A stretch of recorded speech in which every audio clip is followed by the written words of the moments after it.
هل أنا كزوجة مسؤولة عن إن جوزي مش قريب مني، بمعنى إن هو مش شايفني جنسيًا، مش حاسسني جنسيًا، مش قادر ومش عايز إن هو يقرّب مني جنسيًا، هل دي مسؤوليتي أنا كزوجة؟ الحقيقة الموضوع ده بيحصل، والحقيقة الموضوع ده للأسف أصبح منتشر في بيوت كتير في حياتنا الزوجية، والحقيقة إن الموضوع ده بينقسم لقسمين، القسم الأولاني الزوجة بتكون مسؤولة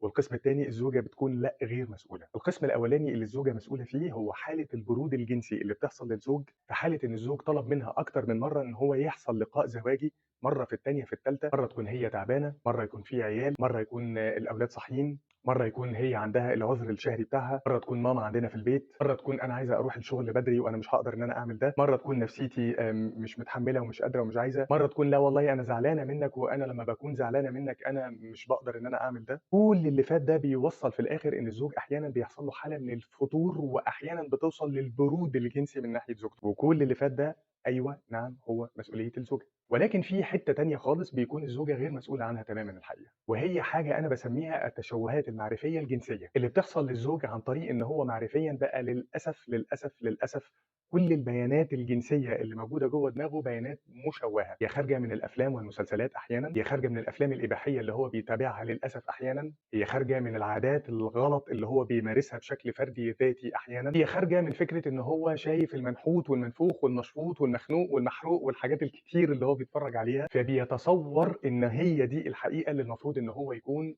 بيعيشها، فبيطلب من الزوجة إن هي تلبّي هذا النداء، الزوجة مش بتقدر تلبّي هذا النداء لإن الزوجة جاية من عالم الواقع وهو جاي من عالم الخيال، فبييجوا الاتنين يلتقوا مع بعض يلاقوا إن ما فيش لقاء ما بينهم، الحالة دي الزوجة غير مسؤولة تمامًا، وأنا ما أقدرش إن أنا ألومها على أي حاجة. طيب أنا كزوجة مطلوب منّي إيه؟ مطلوب منّي إن أنا دايمًا أكون في كامل الزينة بتاعتي، مطلوب منّي إن أنا يكون في انفتاح جنسي في الحوار الجنسي ما بيني وما بين زوجي، مطلوب منّي إن أنا أحاول إن أنا أعرف إيه الحاجة اللي هو بيحبها، إيه الحاجة اللي هو بيحب يشمّها، إيه الحاجة اللي هو بيحب يشوفها، واحاول إن أنا أكون باحُط نَفْسي في المكان الحاجة اللي هو بيحبها، مطلوب منّي إن أنا أشوف عينه بتبُص على إيه، واحاول إن أنا أعمل كده، ودنه بتسمع لإيه واحاول إن أنا أعمل ده، ده بس هو اللي مطلوب منّي. وطبعًا الحاجات الكتير اللي إحنا قُلناها في الأول كذا، وكذا، وكذا، وكذا، اللي هي الحِجَج الكتير اللي إحنا بنتحجج بيها أحيانًا، إن هي من فضلِك ما تكونش موجودة في حياتكم الزوجية. لو حضرتِك قدرتِ تعملي ده يبقى أنتِ عملتِ اللي عليكِ، ويا رب، يا رب، يا رب نسيب الباقي على الله بإذن الله. ربنا يصلح بيوت الناس كلّها بإذن الله.